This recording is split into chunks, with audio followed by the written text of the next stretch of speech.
ষষ্ঠ শ্রেণীর সুপ্রিয় শিক্ষার্থীবৃন্দ, তোমাদের ইতিহাস ও সামাজিক বিজ্ঞান বিষয়ের চূড়ান্ত সাজেশন নিয়ে উপস্থিত হলাম। তো তোমরা এখন চূড়ান্ত সাজেশনটি দেখে নাও, আমরা পরবর্তীতে তোমাদের এটার অ্যান্সারগুলো করে দেব। তো চূড়ান্ত সাজেশনটি এখানে কী রয়েছে সেটা তোমরা এখানে প্রথমে রিডিং টু একটু পড়ে নাও। কাজ 1 দেখো, চলো সহপাঠীকে জানি। 1 নম্বর প্রশ্নমালা তৈরি করতে বলা হয়েছে। এখানে কি বলা হয়েছে? প্রশ্নমালা তৈরি করতে হবে। কী বিষয়ে? আমার একজন সহপাঠীর পরিবার ও এলাকা বিষয়ক তথ্য সংগ্রহ করব। বৈজ্ঞানিক অনুসন্ধানের ধাপ অনুসরণ করে আমরা এই কাজটি করব। তথ্য সংগ্রহের জন্য নিম্নলিখিত দুটি প্রেক্ষাপটে প্রশ্ন করব। তো প্রেক্ষাপট এই একটা, এই দুইটা, এটা তোমরা একটু পড়ে নাও। তারপর খ নম্বর কি বলা হয়েছে? জোড়া গঠন ও তথ্য সংগ্রহ।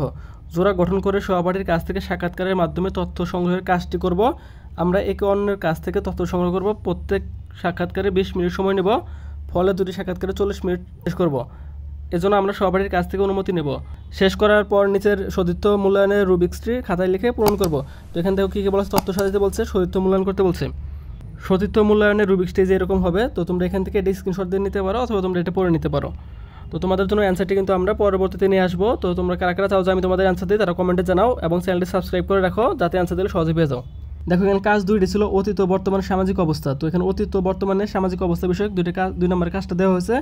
কথা কি বলা হয়েছে? অতীত ও বর্তমান মানুষের জীবন ও জীবিকা, মানে অতীতে মানুষের জীবন ও জীবিকা কেমন ছিল সেটা এখানে লিখতে হবে, আর বর্তমানে মানুষের জীবন ও জীবিকা কেমন আছে সেটা এখানে লিখতে হবে।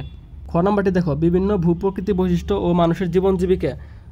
ভূপ্রকৃতিক বৈশিষ্ট্য মানুষের জীবন ও জীবিকার প্রভাব ফেলে। যেমন কোনো এলাকায় নদী থাকলে সেখানে জেলেদের বসবাস থাকবে। এভাবে বাংলাদেশের বিভিন্ন ভূতাত্ত্বিক বৈশিষ্ট্যে মানুষের জীবন ও জীবিকা ভিন্নতা দেখা যায়। এখন আমরা বিভিন্ন ভূপ্রকৃতিক বৈশিষ্ট্য ও জীবন জীবিকা শনাক্ত করে তুলনামূলক ছক খাতায় উত্তরপত্র লিখব।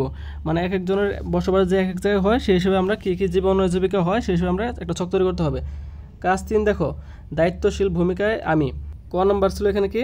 আত্মপ্রতিফলন। খ নম্বর কি? দল গঠন ও আলোচনা করা। 3 নম্বর কি ছিল? প্রতিবেদন লেখা। প্রতিবেদন লেখার সময় তোমরা এগুলো বিষয়গুলো খেয়াল রাখতে হবে। 1 নম্বর কি? প্রতিবেদনের বিষয়। 2 নম্বর কি? সমাজের নানা রকম আত্মপরিচয়ের মানুষের সাথে মিলেমিশে থাকার জন্য আমি কি করতে পারি তার তালিকা করতে হবে। 3 নম্বর হচ্ছে কীভাবে বাস্তবায়ন করবো তা লিখতে হবে। 4 নম্বর হচ্ছে আমরা সবাই একসাথে কী করতে হবে তা লিখতে হবে। 5 নম্বর দেখো কীভাবে বাস্তবায়ন করবো তা লিখবো। এই ছিল তোমাদের চূড়ান্ত সাজেশন। আশা করি ষষ্ঠ শ্রেণীর শিক্ষার্থীরা তোমরা খুবই উপকৃত হয়েছে এই ভিডিও দেখে। তো তোমরা এগুলোর আলোকে পড়াশোনা করতে থাকো। আমরা পরবর্তীতে তোমাদের এগুলোর উত্তর করে দেওয়ার চেষ্টা করবো। তোমরা কে কে উত্তর চাও তারা কমেন্টে জানাও এবং চ্যানেলটি সাবস্ক্রাইব করে তোমার বন্ধুদের সাথে শেয়ার করো।